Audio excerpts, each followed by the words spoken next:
Mukhang naninibago ako sa'yo, Pinuno Parang, Bakit? parang tahimik ata ngayon Parang mukhang malungkot Hindi na Wala na ba maisip na matira? tayo naubusan ako ng naubusan ako Naubusan ng bala? Naubusan ako ng content, parang tayo natin naman kasi kong TV Kita mo ba yan? Tayo na parang kahit ang dami ko ng bash sa kanya, sobrang sarap pa rin ang buhay niya. Tayo na, Parang di na-apekto paano ko ba masisira yung buhay? Hindi ko siya matalo-talo, madaling sabi. Ano ba? Kasi kinakalaban mo lang siya sa pagbablog. Oo. Vlogger na yan Ayun nga. Kumbaga, institusyon na yun sa YouTube. Kahit ako, bangga yun, kahit dalawa pa tayo, di tayo manalo Kasi bukod sa pagbablog niya, nagbi-business din siya. Kilala rin siya sa business. May mga business din siya. Nagbebenta siya ng mga, may Wilson the South siya, may Kong Clothing. Ayun yung kulang sa'yo. Oo. Ikaw, Baka yun yung kulang. Alin? Sa akin? business. Business? Oo, ikaw kasi, Kong clothing. tinatalo mo lang siya sa vlog. Hindi mo naman siya matalo sa business. Talo mo rin sa business. Nakakaya kasi mag-business, pre. Takina, benta-benta yan eh. Okay lang yan. Huwag kang matakot, di ba? Ito, kanino ba itong mga to? Yan, mga business ni Ate Bibis yan. Kaibigan, Oo, kaibigan. ito kay Kuya Okon to. Nakikita mo ba to? Yan, Nobilino. Nobilino, Timpayaman. Oh. So, sinasabi mo, pasukin ko rin ang business. So, kayo mo ng business, huwag kang matakot, huwag kang maiiyak. Okay lang yan. Parang magbenta ka lang kung ano makita mo, ibenta mo. Kahit ano, benta ko, kahit ano. Di ba sabihin niya, kinakalaban ko siya. Benta mo lang. Magagalit yung parts kasi businessman din yan. Yung pag-iisip niyang parts, kung kahit anong ibenta mo parts, magugustuhan niya kasi gumagrind ka mag-isip. Saka hindi ka niya isipin na kinakalaban mo siya. Matutuwa siya kasi nag-negosyo ka na eh. Sa benta ko, kahit ano. Kahit Kahit ano. May bibili kaya? Yun ang inaalala ko, may bibili Meron kaya. yan. Pero hindi nga lang muna ganun kadami. Kahit pa isa-isa, May okay lang naisip yan. na ako ibenta pero di ko sure kung may bibili. platform. Meron yan. Shopee, pwede ka mag-TikTok, pwede ka mag-marketplace. Teka, may naisip ako. Pwede mo i-live. Online. Post, mga ganun. Aha!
Ang balita ngayon sa kalsada.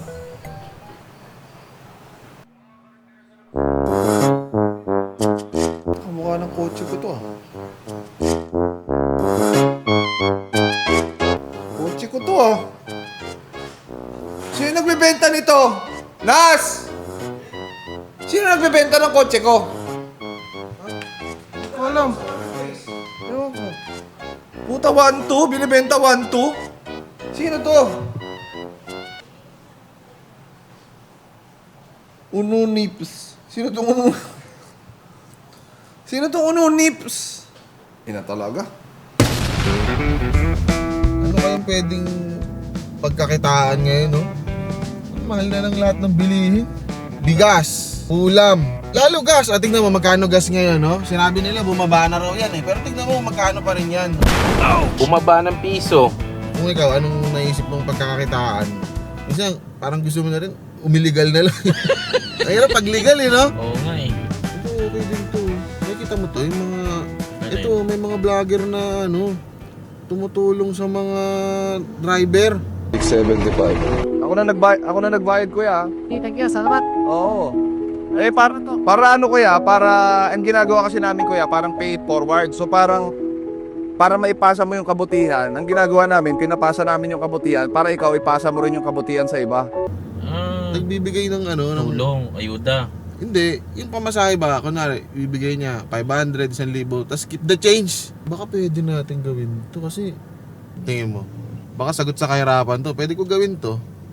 Duda ako dyan sa naiisip mo eh. Bakit? Eh, Try natin. ikaw. Tay! Nabiyahe ka, Tay? Nabiyahe ka? Opo. Ito tayo. Pamasahe ko sa'yo. Keep the change, Tay. Opo. Salamat. Sige po, Tay. Okay. Sige, Tay. Sige, salamat Oo, po. sige po. Thank you, ah. Thank you. Okay. Ano, sa tingin mo? Nasolusyonan kaya natin yung problema? Sa tingin ko hindi. Hindi mo naman nasolusyonan eh.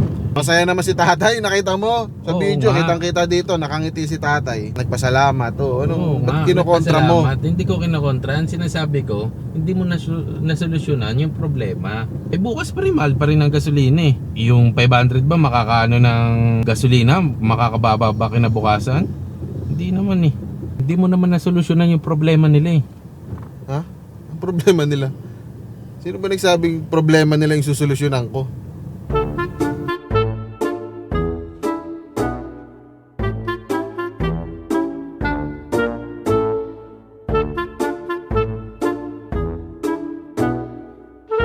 Lagyan natin ng ano ng background music na yung nakaka-touch.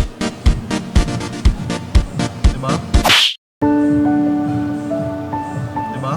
Sa mahal ng mga gastusin ngayon pare, dapat marunong ka mag-isip. Pag may mga nangangailangan, Tulungan. tulungan mo. Para- Tulungan ka rin nila. Give and take lang, nakita ko yung vlogger million views, hindi lang isa. 10 mahigit na yata Ginawang video. Ewan ko, kung nakakatulong siya, edi pasalamatan natin siya. Pero pag kinompute mo to, pare ilang nang kinikita ng million views, baka malaki pa yung kinikita niya eh. Nainggit ako. Kaya ito na, i-upload ko na to. Tapos na ang problema ko. Problema ko, yung kailangan ko solusyonan, hindi yung problema nila. Dahil ang kailangan ko matalo si Kong sa business eh. So, natagpuan ko na siguro yung business na magpapasok sa akin ng pera. Kasi kung business, sabi nila, successful na raw si Kong sa vlogging, pati sa business. Successful, Kong TV. Business, eh ano to?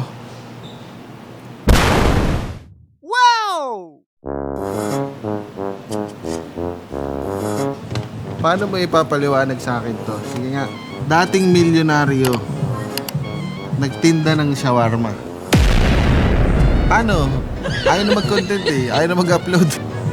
Eto, bumili na lang kayo para sakaling yumaman ulit to. Kakasimula ko lang ng business ko, tinalo ko agad yung negosyo niya. Wala na, talo ka na naman sa akin. Kawawa ka naman. Sayang to eh. Kong TV, sayang. Sayang ka. May potential kang vlogger pero talaga, ang buhay natin, weather lang. Sa ngayon, magtinda ka muna ng shawarma. Pagka nakita tayo, bibili ako sa'yo. With cheese. Ulol. Kaya. Ha? Ano kaya? Ulol. Kaya.